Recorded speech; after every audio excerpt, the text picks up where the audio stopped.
Është koha për të ftuarin në studio doktorin për të cilin kemi folë se sot do ta kemi në emision doktor Sami Rexhepi, i cili pra është neuropsikiatër. Ndërsa tema për të cilën ne sot do të flasim, do të shpalosim pak, siç ju thot doktori, ato kutit e zeza të cilat i kemi brenda organizmit, brenda trupit ton, brenda shpirtit ton, nëse e themi më. Se kemi shumë kuti të zeza? Po, vetëm duhet me punu, me i hulumtu, mi gjetë dhe gradualisht mi zbraz ato kutit, ato dhimbjet apo traumat shpirtërore, të cilat ndonjëherë lëm që të shtresohen nga fëmiria, mund të jenë edhe në mosha më të mëdha. Mirë po, ato në qoftë se nuk merremi me to, lën gjurmë afatgjat. Bile ka raste kur ato lën gjurmë edhe për të rjetën.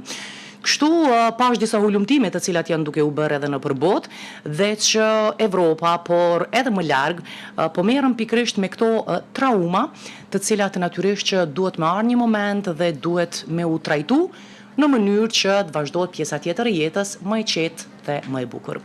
Doktor, mirë se erdhe. Mirë se ju gjeta dhe shumë faleminderit për këtë hapësirë mediale për shëndetin mendor që është shumë e rëndësishme për ne. Ju rastësisht, ndoshta ndonjëherë te dikush mund të reflektoj që mos po flasim pak shumë për shëndetin mendor. Në fakt, po flasim besoj tamam, po punojmë pak për shëndetin mendor, por është e rëndësishme nëse vetë institucionet nuk po e marrin atë përgjegjësi të cilën e kanë, që të bëjnë më shumë për shoqërinë, së paku një edukim në mes të vetë qytetarëve dhe që ta marrin ata dizginat në dorë, siç thuhet, kur nuk i merr dikush tjetër. Dhe jo rastësisht, vetëm gjatë vitit kaluar, 2025, ndoshta ka qenë kulmi i problemeve të cilat i ka pas kjo shoqëri. Janë raportuar 13 vetvrasje, të cilat kanë qenë gjatë këtij viti, ndoshta ka pas edhe ndonjë tjetër për të cilën nuk është raportuar apo nuk është informuar shoqëria. Dhe këto gjëra nuk vinë ad hoc, nuk vinë aty për aty, pa pas një bazë diku shumë herët. Zakonisht deri te vetvrasja vjen në momentin kur na duket se nuk ka asnjë rrugë, se të tona gjitha dyert janë të mbyllura. Edhe nuk e shohin. Nëse personi ka fat edhe dikush qëllon aty, ndodh që mos me provu kurrë. Se vetëm thjesht duhet me i tregu se duhet me i hjek ato syzat e errta me cëllën po e shikon botën, edhe kur i hjek syzat e errta e sheh se kjo botë ka shumë ngjyra edhe vlen shumë më tepër.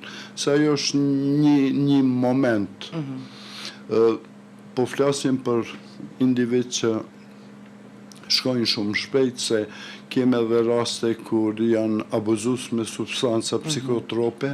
Ku e gjen një farë lloj qetësie aty, fillimisht. Fillimisht mendojnë se ajo po i qetëson, po në fakt ata sharrojnë me një pus, me një bunar, sharrojnë me thellë edhe një moment këta të hujtë e quajnë si golden shot, kur vendos me i dhonë fund gjitha këtyne se i duket se s'mundët, mandej kem disa smundje psikiatrike të cilat din me përfundu me vetvrasje, ata janë pak më atronë se nuk japin shenja paralajmëruese për vetvrasjen. Do me thonë e planifikojnë shumë mire gjitha edhe për një moment vetëm me ekzekutojnë. Dhe janë shumë në rregull para shoqërisë, antarëve të familjes, nuk vrejnë që diçka nuk vrejnë, ata mujnë me pas vujtje shpirtërore, emocionale të mbrëmshme dikush me por zakonisht ato i marrim si pak edhe si jo shumë transisht me hajtse kalon. Edhe këtu është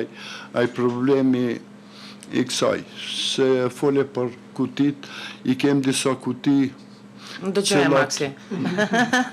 të cilat ju ikim mos me i hap, se e dim sakt se kur ti hapim ato kuti ka dhimbje aty. Do të ketë edhe dhimbje. Edhe çka na vjen neve na vjen me u ballafaqu me ato, me ju dhon një kuptim, edhe kjo është mënyra, unë kur nuk kërkoj dikush me harru.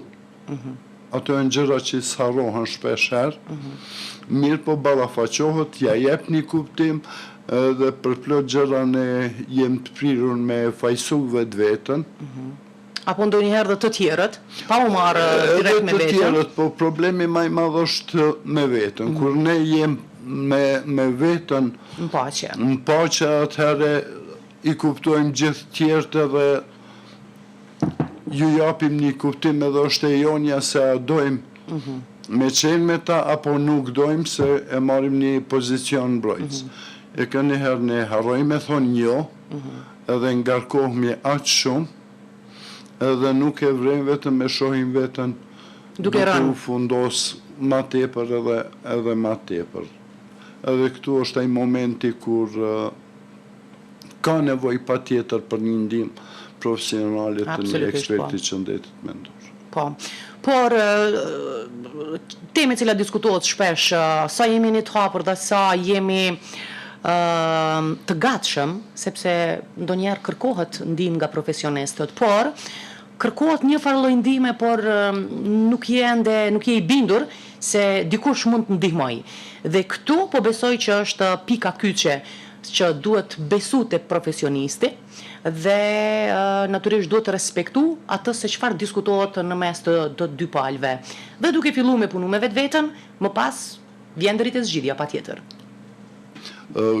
Këtu është ajo sfida e parë, se shpesh herë kur kërkojnë me caktu një termin, për të one pyetja jam e parë është, po dëshiron individi? Po.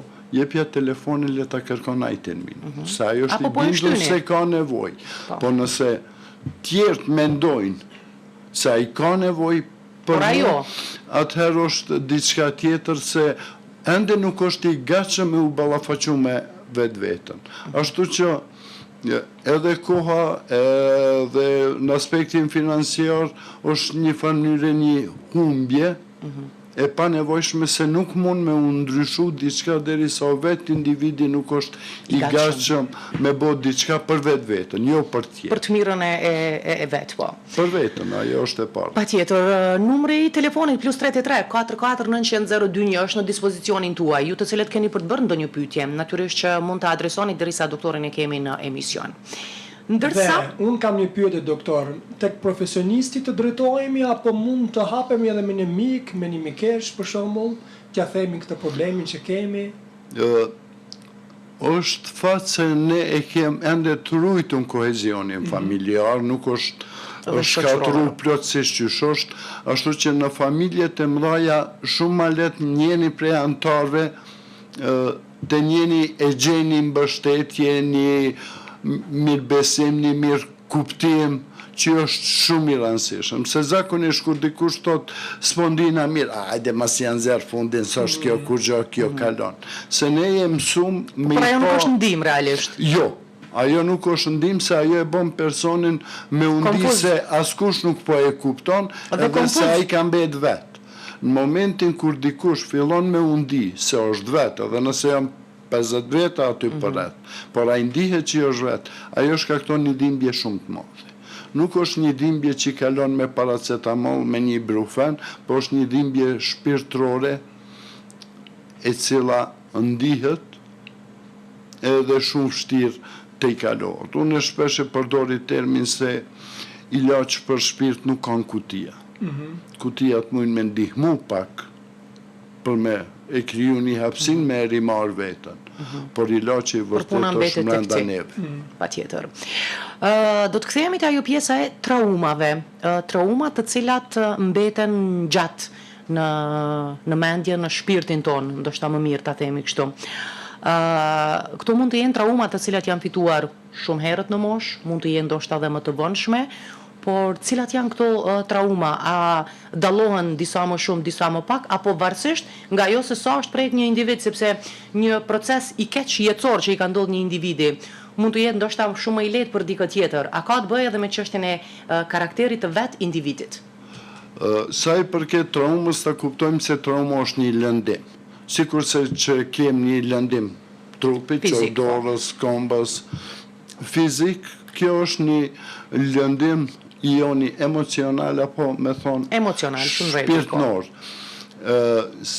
Çdo traumë që ndodh, jo të gjithë personat reagojnë në mënyrën e njëjtë. Se diçka që për një person mund me qenë shumë traumatike, për dikën tjetër i duket se është diçka më normale. diçka që nuk është shumë e jashtëzakonshme. Se sa do t'jetë një traumë, një lëndim i madh, varet prej simbolikës çka ai lëndim paraqet për atë person. Edhe sa më e madhe tjetë ajo rëndësi, aq më e madhe është edhe vetë lëndimi. Ashtu që njerëzit e ndryshëm reagojnë ndryshe në lëndohen ndryshe. Po, cilat konsiderohen me gjitha të si traumat të cilat zakonisht lënë gjurmë edhe për një periudhë gjatë kohore? Për shembull të marrim... A e kemi një telefonues, më duket. Doktor, na fal, do të kthehemi këtu prap. Alo, përshëndetje. Alo, mirëmëngjesi. Mirë se ardhët. Deshta të e përshëndes doktorin që e paski aty, deshta ta pyes diçka nëse ka mundësi. Patjetër. A është të më të gjupo? Po. Deshta ta pyes kë më kanë moshën 8 vjeqare, më ka pas shkel kere. E tash jam nën e 3 fëmijë dhe jam 35 vjeqare, po me të kalzu drejten, më ka pas shkym kry këtu të truni maskreje, edhe tash po më kujtohet krejt, nuk di, nuk po nina mirë heq, ko këzambje, dyqysh si traumë, shumë nuk di. Mund të pyesësh nëse t'intereson, doktor, diçka. Nuk po di çka të bëj, a beson që s'di, s'ma bese kërkosh një farë nervoze, nuk di, ka herë nuk di as ku jam, nuk di qa me bo, veç deshta me marrë një këshill prej doktori qa me bo. Ma kanë qitë edhe udhëzimin me shku në spital, mu shtremje, po masi fëmija, po më kohë, atë, jo rrallë, po këgja shpesh. Zonjë, faleminderit për parashitjen. Bëhet fjalë për një lëndim fizik në një moshë shumë të re, e cila ka pas edhe pasojat apo edhe pjesën shpirtnore. Është problemi se kjo traumë nuk është përpunu asnjëherë. Dhe një kohë gjatë si fëmijë merr dhe fajson vetën për ngjarjen që ka ndodhur. Ndoshta zonja nuk ka pas mundësi me ndiku në krejt ato momente, çdo që të ketë të ndodhë, gjithë janë përkushtu në trajtimin e saj edhe trajtimin e pjesës fizike, lëndimeve që i ka pësu. Mirë po, ajo frikë, se tash mund me pas atë frikë që është mrenda saj gjithmonë, ka frikë prej makinave, ka frikë me e kalu rrugën, është shumë ma e kujdesshme për fëmijët, për shkak se e ka një përjetim të vetën. E dyta, mas i ka shpëtu, është gjallë, i ka kalu lëndimet fizike, kërkush nuk mendon për pjesën e saj shpirtnore edhe për frikën se e ka përjetu në ato qaste. Edhe ajo ka qenë një kohë gjatë e mbyllë. Tash me kalimin e kohës, fillojnë të rikthehen ato kujtime, rikthehen edhe ato pamje, ose qoftë për mesandra, qoftë edhe kur është gjutë, edhe janë tmerruse për individin. Janë shtresuar në një farë mënyrë. Ato kanë mbet, ato nuk janë trajtu kur. Dhe kur nuk ka punu në aspektin profesional me një profesionist që me i thonë se këto janë gjëra që ndodhin, që kjo që ka ndodhë nuk është një gabim apo një faji joti, dhe se pajtohesh me diçka që ka ndodhë, vazhdon. Këto nuk harrohen kur. Janë disa trauma me u pajtu me to dhe me u ballafaqu me atë fakt. Se nuk ka qenë fajtore, se është diçka që ndodh pa dashjen e saj, edhe me bisedu për atë traumë, qysh ka ndodhë, pse, qysh po ndihesh tash, kur po të kujtohet, qysh po të bën me undi. Gjitha këto që kanë betë mrenda, e gjitha jo energjia emocionale, e cila s'është qitë jashtë asnjëherë, tash përtrupzohet edhe fillon me u manifestu me dhimbje organike, qoftë dhimbje të kokës, qoftë me marramendje, qoftë shumë shpesh kim probleme dhe me lukthin, ashtu që këto shpërfaqen tani përmes dhimbjeve fizike, se nëse I them dikujt se kem një dhimbje shpirtërore, se s'është. Po më dhem lukthje, po nëse dikujt I thu, po më dhem koka, po më dhem lukthi, shkojmë të një gastroenterolog të shohim lukthin, të bëjmë një CT, se jem prirur me shku me njëherë në gjitha aparaturat, me hy. Një rezonancë magnetike, se ndoshta CT-ja s'mjafton, edhe gjithmonë e kërkojmë një arsye fizike, për shkak se dojmë I ikë dhe kjo është ndoshta në rregull që të hiqet ajo ana fizike, por kur e shet që gjithçka është në rregull? Mas kësaj moshe, si kur të kishen diçka fizike, kish me u paraqit edhe më herët. Po tash ka fillu manifestimi në aspektin psikologjik I një vujtje e cila ka qenë një kohë shumë gjatë. Mosha 8 vjeç dhe e përmendi tash 35. Po. Mirë, ishim duke folë të pjesa cilat janë ato traumat më të mëdha, cilat lëm pasoja afatgjate, edhe pse tham të individ të ndryshëm manifestohen ndryshe, por sidoqoftë është një kategori që edhe ju si profesionist në ballafaqimet që I keni me klientët, me pacientët tuaj, vreni që traumat e hershme gjatë fëmirisë, kur kemë të bëjmë me një familje e cila ka dhunë të vazhdueshme në atë shtëpi, mos jetë ajo dhunë fizike, mjafton edhe dhunë psikologjike, veçanërisht nëse prindët fjalosen apo përlahen para fëmijëve. Ajo është gjithmonë një traumë që fëmijët e fajsojnë vetveten se ata janë shkaktar I konflikteve. Mësandej jo rallë herë na për shkak një inatit apo një mlefit vendosim shumë letë me unda, pa qenë të përgjegjshëm për ata që na I kem pru në këtë botë. Do me thonë është përgjegjësia jonja dhe është përgjegjësia jonja me u përkujdes për ta. Dhe me imbrojt. Ashtu që nuk ja vlen inati me shkatru diçka shumë atë madhe ose diçka shumë atë vlefshme. Më traumatike ndoshta. Ato janë trauma ku ata fëmijë rriten pa vetë besim, janë të ankohen pritje se diçka do të ndodhë. Trauma tjera kem të dhuna seksuale, ajo nuk harrohet kur. E që në shoqërinë tonë ndonë se nuk thuhet dhe shumë hapër, por ka dhunë seksuale? Ka. Dhunë seksuale ka. Po mendoj edhe në mes të partnerëve, në mes të çifteve, të cilat janë ekzistuese. Pa e përmend pjesën të dhunimeve të cilat ndodhin domethënë në rrethana. Këtu është një problem të çiftet tona, problemi më I madh është problemi I komunikimit, mënyra e komunikimit. Ku nuk ekziston një komunikim I mirëfillt. Aty s'funksionon asgjë në rregull. Jo, se thjesht nëse ne dy fjalosmi ose përlahemi. Unë tërkohën kam me mendu se çka do të them ty, cilat janë ankesat e mia, ose me çka muj me të lëndu. Edhe asnjë moment nuk të ndëgjoj çka ti po të them ty, po. Dhe ti tani, nëse unë filloj me të lëndu, nuk mendon se çka po flasone, po është melansi për ty çka ti ki me më thonë. Ashtu që mes neve dyve krijohet një muri I qelçt, I cili nuk lejon me I ndi fjalët. Ne vetëm e shohim se po flasim, po nuk e ndëgjojmë fare. Edhe aty është ai problemi, aty nuk ka komunikim. Aty ka zhurëm, po jo komunikim.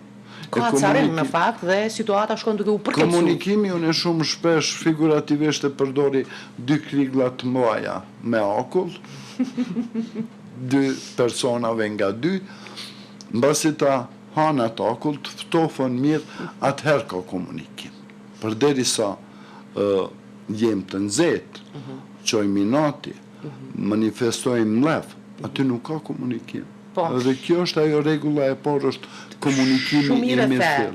Që pas atyre 2 kilogram akullit, por ka raste që ky mos komunikim, por një zgjidhje e njanshme, po flasim për shoqërinë tonë, ndodh shpesh që nuk ka ftohje në fakt dhe komunikim të sinqert. Dhe po besoj që kjo vazhdon me kriju trauma më afatgjate. Kur themi s'ka komunikim, nuk ka komunikimi sinqert edhe komunikimi pa sinqert. Ne komunikojmë përmes zgjedhjeshka. E kërkojmë një zgjidhje. Një zgjidhje, po. Edhe aty është mjeti është komunikimi përmes një çështje të caktuar. Komunikimi është qelësi i çdo gjëje, një funksionimit një martese të mirëfillt, një Dhe jo vetëm, natyrisht. edukimi, plot faktor tjetër. Po thjesht duhet me mësu me ja thonë njëri tjetrit. Ndoshta nuk Jo, këtë deshta të them, nuk ka të bëj vetëm me familjen. Familja është vendi i parë, por njëri duhet më qenë edhe në vendin e punës. Por se po flas për fëmijët cilët janë duke u rrit. Nëse ata fillojnë me u rrit me një lëndim të tillë, me një traumë konfliktuoze, Dhe të vazhdueshme. Qoftë që është në pyetje një alkoholist, një abuzues me substanca psikotrope, çka do, aty nuk ka qetësi në shtëpi. Edhe ai fëmijë thjesht kur grumbullohet ajo sasi e asaj traume, atij lëndimi, ata thjesht nuk dëshirojnë me qëndru më aty, edhe dalin rrugë. Edhe në momentin që dalin rrugë, me siguri nuk kanë me hos një profesor ose një haxhi, që kam ju dhonë dorën edhe me i qunë në një rrugë të drejtë, po kanë me hos në fëmijë tjerë, që janë në situatë ngjashme, që janë po në rrugë. Që janë po në rrugë dhe dëshirojnë të jenë pjesë e diçkafit. Ta ke një përkatësi, masi nuk kanë mujt me gjetë atë përkatësin, unë jam pjesë e kësaj familje, se po ik prej saj, atëherë identifikohet me tjertë. Kështu fillojnë edhe problemet mësë ndaj me urrit. Është rëndësishme këtu t'japet një këshill, do me thëmë pikërisht tek familja, ku aty është baza. Ka probleme në mes të qifteve, do të jeta gjithashtu nuk është bardhë, por... Ajo është plotësisht normale, është normale, proces normal, por si duhet me i kanalizu, do me thënë këto sfida, në krejt për qëllimin që të mbrojnë së pari vetë vetën, gjithsesi, por të mbrojnë fëmijët të cilët me dëshirën e tyre i kanë sjell në jetë. Do me thënë, komunikimi e thatë njëra. Jo çdoherë komunikimi mund të bëj zgjidhje me happy end, me një fund të lumtur, që të vazhdohet një bashkëjetesë, një jetesë. Ka raste kur ajo nuk funksionon më. Është thyer ndoshta diçka shumë dhe nuk mund të gjendet një zgjidhje. Fëmijët janë në mes në këtë rast. Cila është zgjidhja që thyhet, cila është ajo thyrje që nuk ka zgjidhje? Nuk ka. Vetëm do të me dashta. Duhet dëshirë. Po ndonjëherë ndoshta s'ka dëshirë.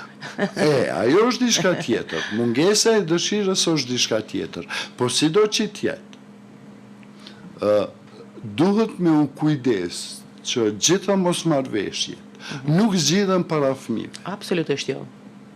Edhe në këtë drejtim duhet me i kursy. Nëse vjen puna të ndamja, nëse një problem është i vazhdueshëm edhe nuk po mundet me u të i kalu, atëherë është ma mirë me u nda se me i mbajt ata fëmijë në atë presion të vazhdueshëm. Se ata fëmijë rritën pa një vetë besim. Masandej janë shumë dyshus, nuk i besojnë askujt. Edhe kjo është problemi që ka me u përcjell gjatë jetës.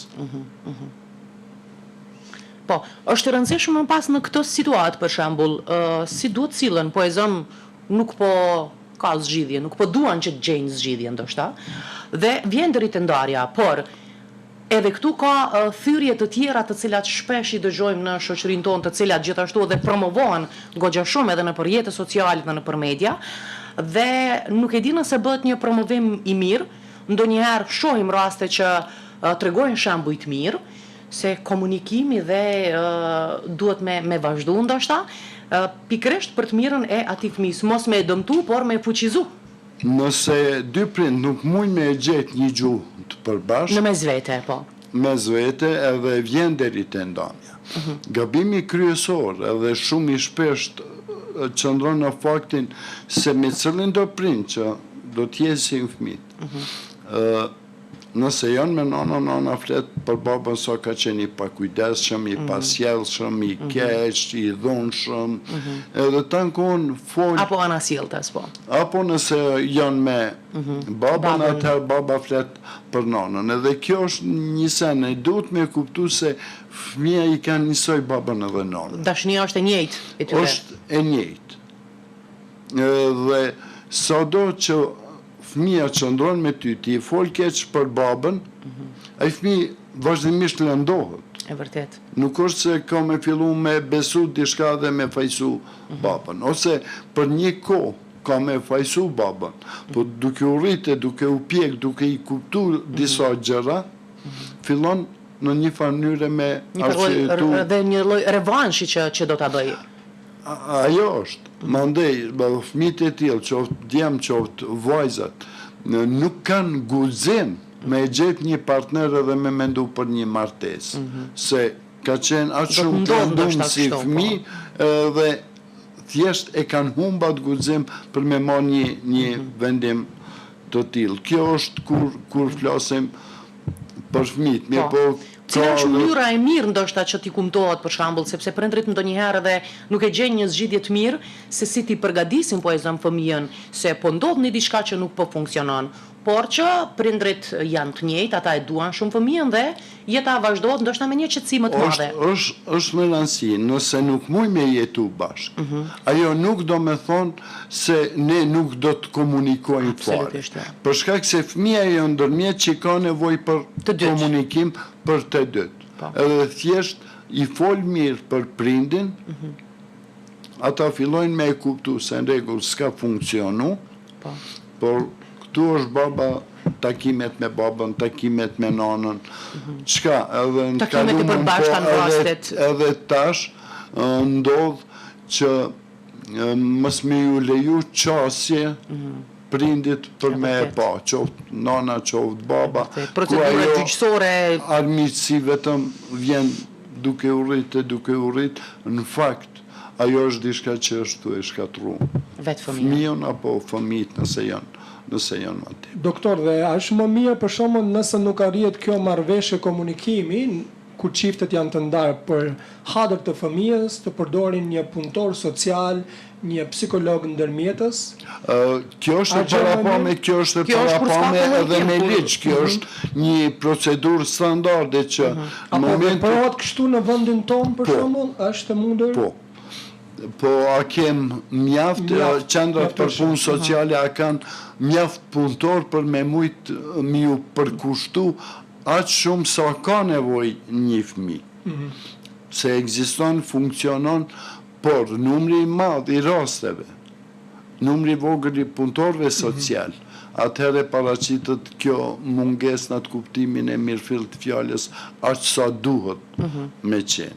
Po ekziston, edhe zakonisht në seansat gjyqësore dhe puna me punëtorin social tentohet që të gjendet një gjuhë e përbashkët dhe që të gjendet një zgjidhje nëse është e mundur. Me uftof në muhabet e mandej me pase, po pas ka zgjidhje nuk është qartësi sa të na duket. Ka zgjidhje, por s'kemi dashur me e pranu shpesher atë zgjidhje. Këtu po besoj që është krejt thelbi. Unë po ju them një sen, se inati është një shishe me helm, cëllon e pinë dhe pret me vdeka i kujtja ki inati. Apo është një kafaz i mbyllun, dikun lartë 10-20 metra, e gjunë qelsin deti, edhe jetën në atë kafaz vazhdojnë.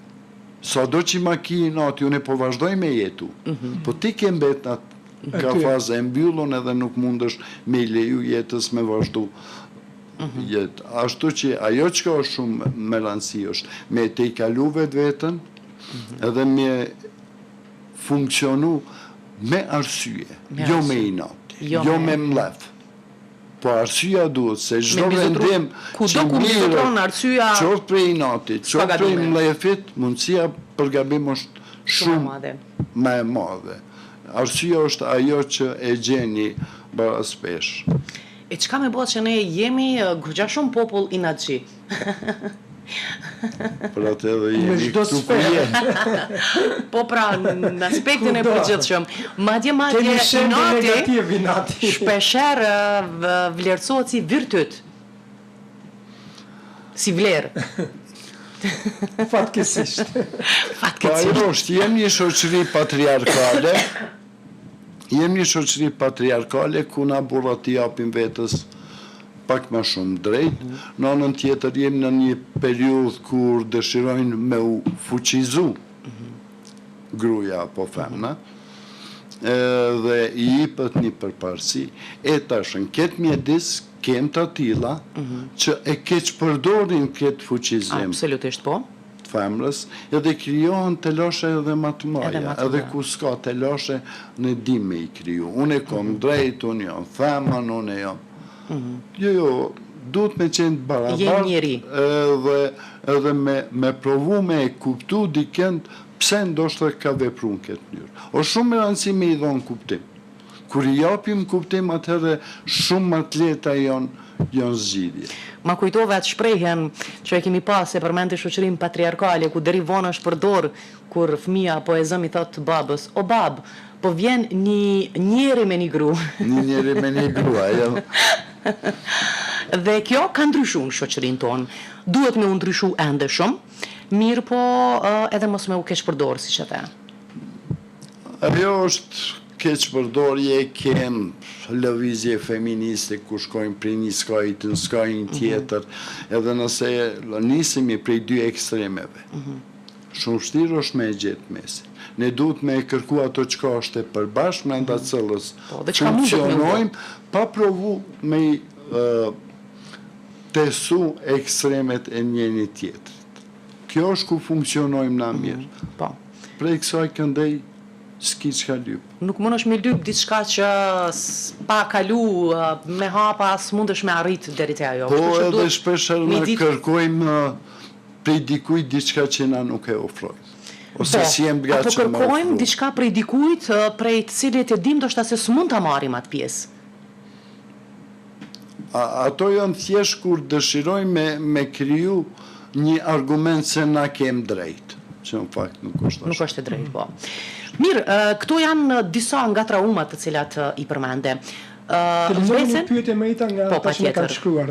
Thot Bekimi, sa ndikon gjumi i çrregullt në problemet psikiatrike, si ndikon gjumi i çrregullt në këto probleme dhe si duhet të jetë gjumi i rregullt? Ka bërë 3 në 1. Apo ndoshta vetë çrregullimi i gjumit mund të tregoj që Gjumi është një indikator shumë i rëndësishëm i mirëqenies së shëndetit tonë mendor. Ndoshta i pari që reagon në simptomatologji të problemeve të shëndetit mendor është gjumi. Jo gjithmonë duhet me shku, me kërku ilaçe për gjumë. Se një pjesë e madhe e tyne e krijoj një tolerancë, do me thonë fillon me gjys tablete, përfundon me 4, një edhe varësi. krijon një vëshmëri. Por duhet me u mësu së pari me disiplinu vetë vetën. Dhe pse s'po të merr gjumi? Jo, thjesht duhet me kriju një orar edhe me ju përmbajt orarit. Se ashtu krijohet një rutin, një bioritëm i caktuar i cili është funksional. Pagjumësia për kohë gjatë shkakton problemet e veta. Qoftë në aspektin e ankthit, qoftë në aspektin e depresionit, qoftë nëse ajo pagjumësi është edhe ma gjatë mundemi me pas edhe halucinacione, mandej mendimet cilat shpesh na lodhin shumë edhe na freksojnë, zakonisht Cilave nuk ju japim zgjidhje, natyrisht. kom mendime të këqija pa e definu se cili është ai mendim. Ashtu që gjithmonë te çrregullimi i gjumit, nëse nuk mundemi me të i kalu vetë, kërkohet një ndihmë profesionale.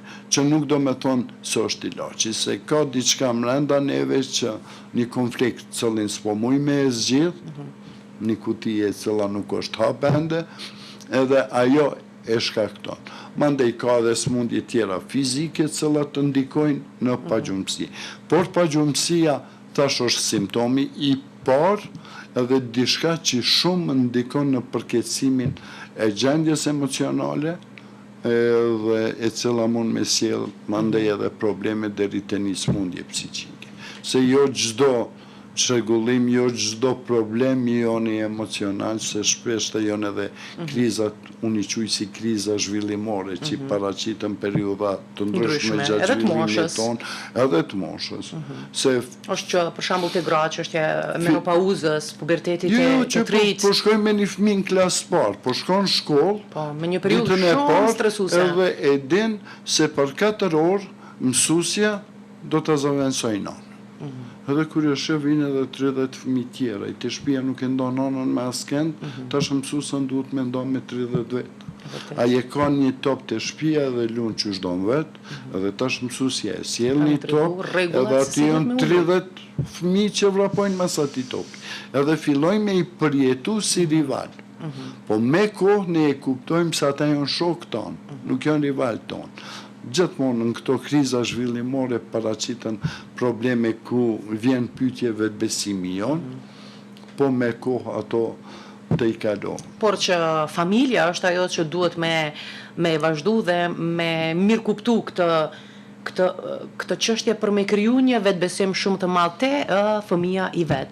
Po, familja është aty në radhë parë, por atë është shumë me rëndësi një Edukimi i familje hershëm, kjo është çështja e edukimit hershëm, që me dërgu të përgatitun spari fëmijën, që do të ndaj gjëra me tjera. Edhe një sen, se fëmijët nuk mësojnë prej asaj çka ju themi. Jo, vetëm ato që e shohin. Ato që e shohin, ajo është ajo pasqyra e mësimit të fëmijët. Po. Mandej përgatitjet për shkollë fillojnë, jo gjithë fëmijët reagojnë njësoj, keni fëmijë që shkojnë qerë dhe me plot dëshirë se kënaqen me fëmijë tjerë. Dhe të tjerë që çojnë vazhdimisht. Që çojnë vazhdimisht derisa refuzonin. Në momentin kur e shohin shpinën tonë dhe pajtohen edhe kthehen me shokë. Patjetër.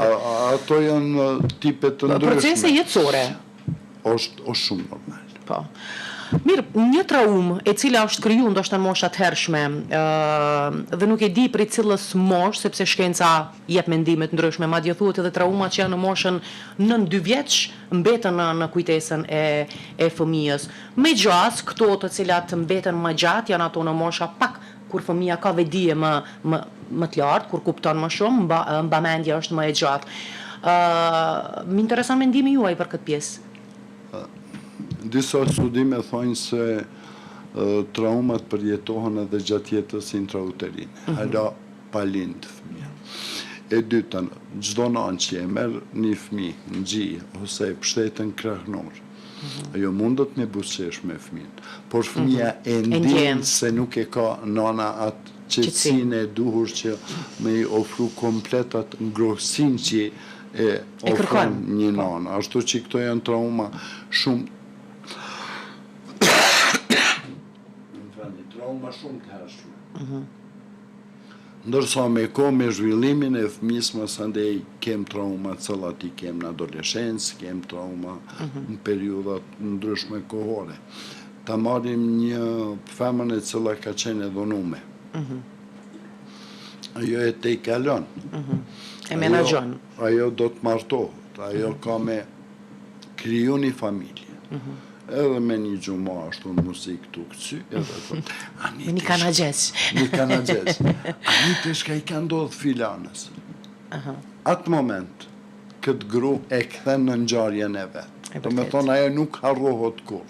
Por, thjesht, mësohemi me jetu me ato, me u pajtu me ato, me e kuptu se ka ndodhë dishka kundër dëshirës tonë, ka ndodhë dishka që ne nuk kem qenë mjaft fuqishëm me parandalu edhe me u pajtu së është pjesë e jetës.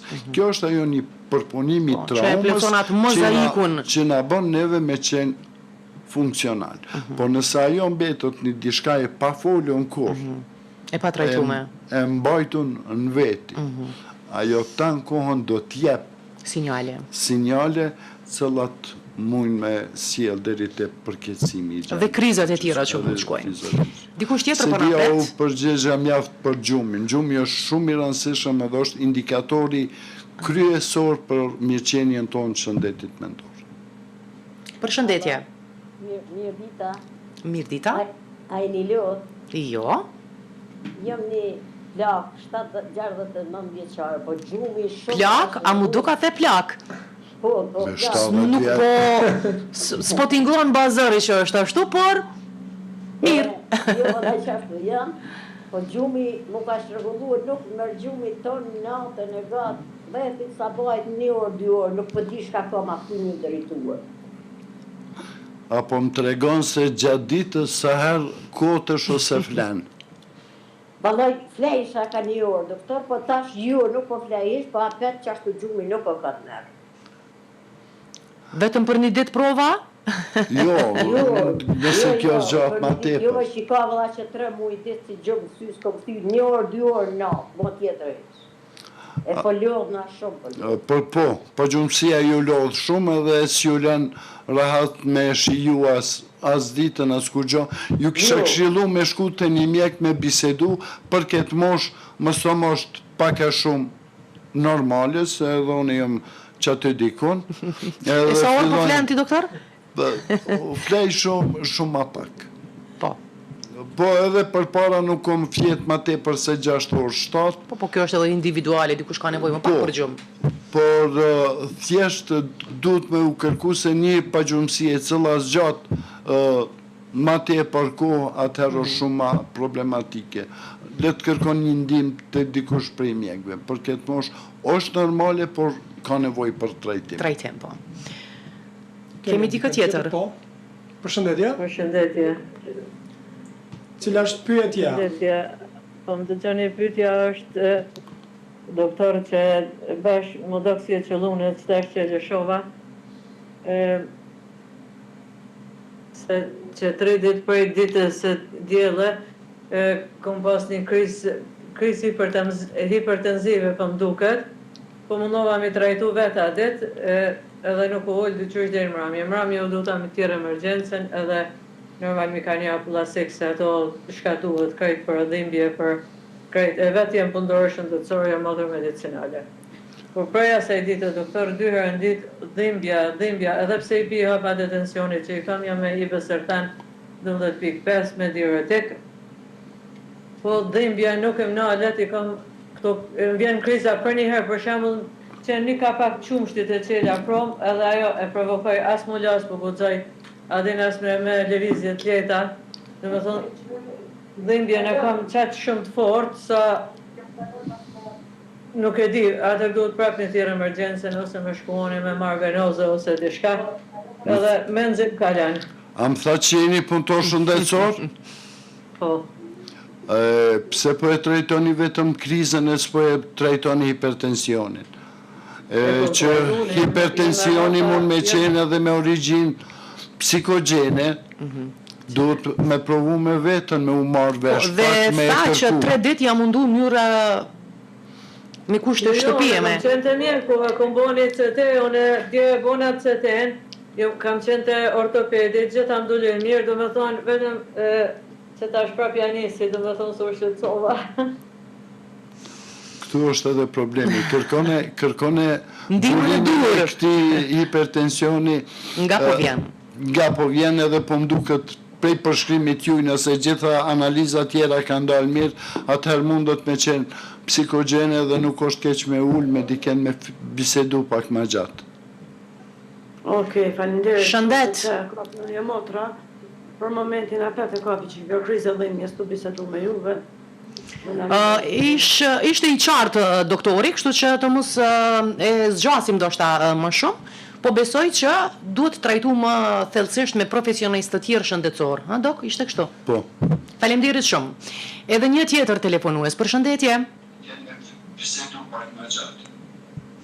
T'lutem, ule fillimisht zërin e televizorit. Nëse tash po na dëgjon.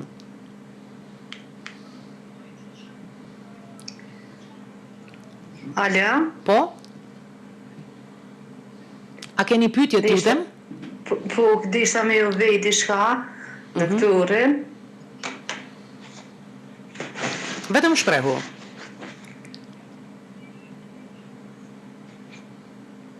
Edhe disha me vetën e për një person të familjes. Po, po. burri masaksisht, këndor këtë analizat mirë, e krej po të qysh, vetë gjumin që se ban kongë, se...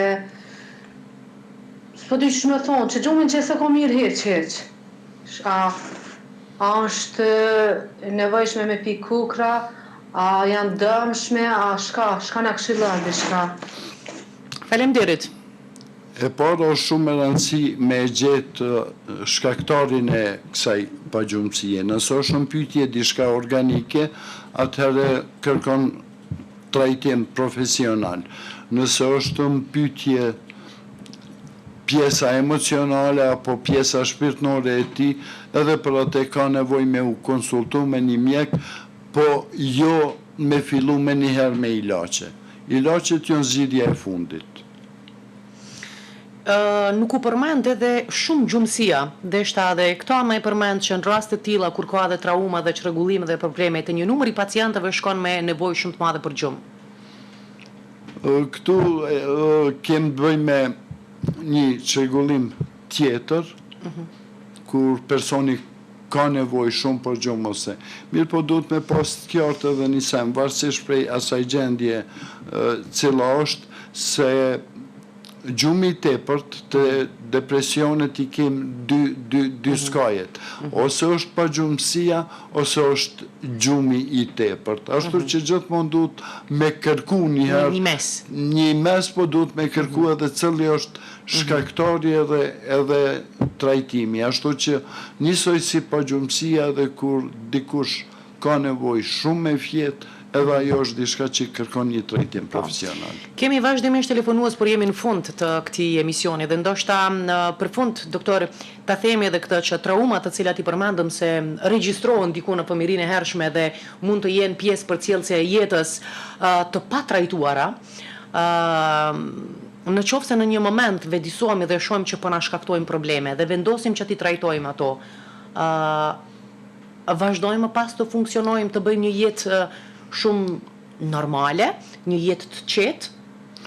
është shumë normal, se mas pari do të gjejmë atë qetësinë tonë shpirtnore. Se unë shpesh thom se ilaçet nuk janë në kutia. Ilaçet janë brenda neve. Edhe ne duhet të gjejmë atë element i cili neve na qetëson edhe na bën të ndihemi si të përmbushur. Kjo është shumë e rëndësishme, me qenë të përmbushur me vetveten. Traumat, ato do t'jesin aty, por ne mësohemi me funksionu me to edhe i pranojmë si një pjesë e jetës tonë. Nuk kem nevojë me harxhu shumë energji. Me zhbë sepse nuk zhbëhen ato. Nuk zhbëhen edhe nuk harron. Nuk kërkoj me i harru, por vazhdojmë rrugtimin me to dhe jem plotësisht ndërgjeshëm se janë pjesë e jonja. Por pa i aktivizu, domethënë, duke u mësu që kur e mrim një pajtim me vetën, se diçka ka ndodhë dhe ja kem dhënë një kuptim asaj, nuk do të ritraumatizohemi në situata të ngjashme. Pra thjesht e kemi mjeku, thënë ndryshe këtë plagën e hapur. E kemi fashu mirë. E kemi fashu mirë. A është vërtet që kemi ka shumë kutia të zeza në shqiptarët ose në ballkanasit në përgjithësi? Ne jem që një njerëzore, kur gjo ma pak nuk janë të mbrojton të tjerët, qoftën perëndim, qoftën vendet edhe ma të varfra. Bili ndoshta atje shpesher dhe më shumë. Për problemeve tona dallon shumë, se vjen një klient dhe shkon të një psikiatër i huaj dhe i thot, jo mërzit shumë se qika e djalidajës i shumë e smutë. Dhe i nalë të këshyrë, thot, ako më në dikon që shtu ajo, e ti po mërzit është për qatë njeri, dhe vjen tjetërit të une, to që 3 ditë maca nuk më ka hongër ushqim, s'po di që ka me bo. Faktor stresus. Unë i kom 15 maca në borë, dhe si këshyrja kanë hongër ajo. Ndërsa aje ka dikon që unë e brengosem shumë, a i mendohet a e ka dikon, edhe sa largë dhe për to është absurde me u mërzit për dikon që është ashtu i lartë. Kjo më varet prej kulturës. Ndryshe mi këshyrë punët e tona i bjen mas miri.